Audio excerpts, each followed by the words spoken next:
Halo Keprian, kembali lagi bersama saya Natasha Tamara. Pada video kali ini kita akan membahas tentang suhu dan kalor. Materi ini penting banget untuk kamu pelajari karena materi ini sering banget muncul pada saat UN dan SBMPTN.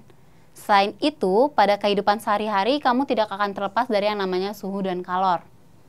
Nah, materi yang pertama akan kita pelajari adalah suhu dan pengukurannya. Biasanya kita mengukur suhu menggunakan termometer.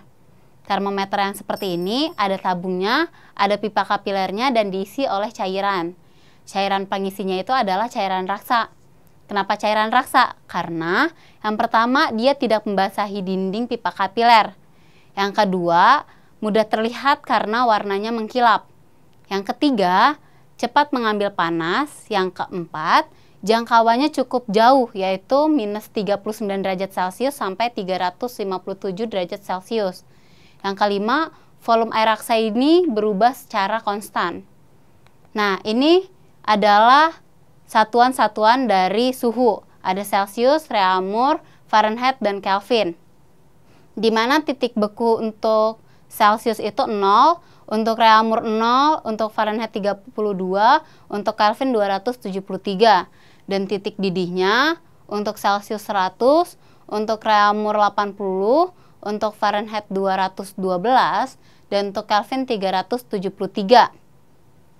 Di sini bisa kalian pakai rumus perbandingan kalau kalian tidak mau menghafalkan rumus konversi yang sudah ada di textbook. Kayak gitu, karena rumus konversinya kan banyak banget tuh. Jadi kamu cukup mempelajari ini aja, rumus yang satu ini. Nanti kita bahas di soalnya. Kita masuk ke soal yang pertama. Kalista sedang mencoba menjadi seorang barista. Air yang harus dipakai untuk menyeduh kopi adalah 80 derajat Celcius. Jika dinyatakan dalam derajat Reaumur, derajat Fahrenheit, dan Kelvin, maka suhunya berturut-turut adalah, sekarang kita lihat dulu dalam Celcius, suhunya adalah 80 derajat Celcius. Dia minta ke dalam Reaumur, Fahrenheit, dan Kelvin. Sekarang kita cari Reaumurnya dulu. Kalau misalkan kita lihat di rumus konversi yang di textbook, tinggal kita bikin aja 4/5 dikali 80.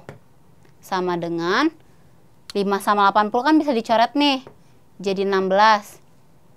Hasilnya sama dengan 64 derajat Reaumur.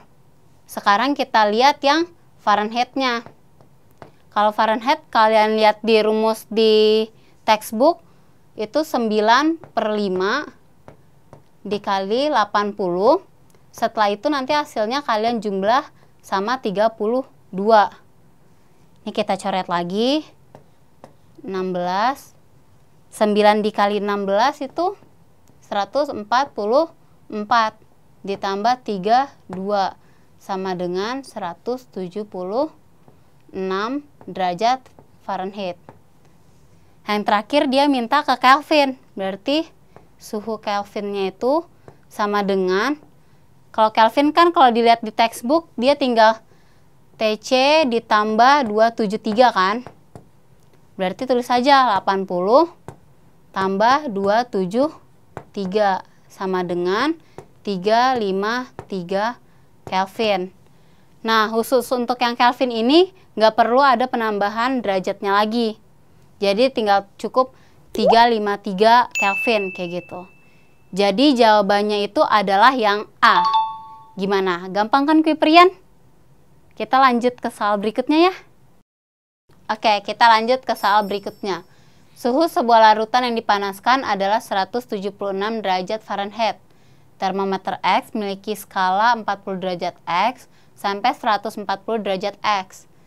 Jika larutan tersebut diukur menggunakan termometer X, maka suhunya menunjukkan, sekarang kita pakai aja perbandingan. Kita tulis dulu nih, kita gambarkan skalanya itu kalau Fahrenheit 32 sampai 212. Sedangkan suhu larutannya 176. Sekarang kita gambarkan juga skala untuk X-nya. Dari 40 sampai 140. Kita tulis aja derajatnya itu X. Dia ada X. Sekarang kita pakai perbandingannya. Yang pendek banding yang panjang, kayak gitu ya. Ini juga pendek banding yang panjang. Sekarang kita tulis perbandingannya. 176 dikurang 32, yang pendek ini, banding yang panjangnya. 212 kurang 32 sama dengan, ini juga yang pendek banding yang panjang. X min 40 per 140 min 40. Sekarang kita hitung. 176 dikurang 32, 144 per 180 sama dengan X min 40 per 100. Ini kita sederhanakan. Ini 4, ini 5. Berarti bisa kita tulis 4 per 5 sama dengan X min 40 per 100. Kita kali silang, berarti 400 sama dengan 5 dikali X min 40. 400 sama dengan 5X, ini dikali ke dalam ya, 5X min 200. Ini pindah ruas, jadi 600 kan? 600 sama dengan 5X. Berarti kita bisa dapat X-nya itu adalah 120 derajat X, kayak gitu. Jadi jawabannya itu adalah yang E.